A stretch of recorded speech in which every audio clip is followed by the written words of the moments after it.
Avec sa petite chapelle, l'îlot Saint-Michel est un site qui invite à la balade lorsque la mer se retire. Il est alors accessible à pied en empruntant un chemin de galets. 20 minutes de marche pour parvenir au sommet avec une vue imprenable sur le plateau rocheux. Avec sa famille, Gwenaël est arrivé parmi les premiers, une visite bien anticipée.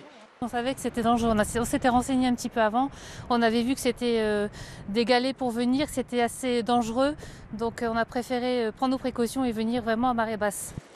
Retour au milieu du passage où nous croisons Sophie et son amie Flora. Elles aussi ont pris leurs précautions.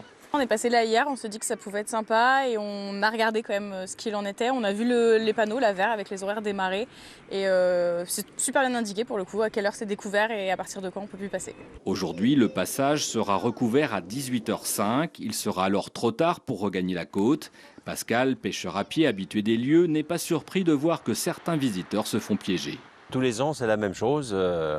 Les gens connaissent pas bien, mais ils font pas attention. Pourtant, il y a les horaires qui sont affichés là-haut, en descendant de la plage. Et puis, c'est comme ça. Mais le mieux, c'est de rester sur l'îlot Saint-Michel. Régulièrement, les pompiers et la SNSM sont sollicités, alors qu'un peu d'attention pourrait éviter ces interventions. En fait, il faut suivre la mer. Vous allez au bas de l'eau tant que la mer descend. Par contre, dès qu'elle commence à remonter, faut remonter. Il ne faut pas attendre qu'elle commence à remonter en se disant tiens, on va attendre un petit peu. Bien souvent, en plus, quand c'est sur les rochers, il y a des petits îlots qui se retrouvent entourés sans qu'on s'en rende compte. Et c'est à ce moment-là que ça devient dangereux. Un bon conseil pour éviter de se retrouver dans une position plus ou moins confortable.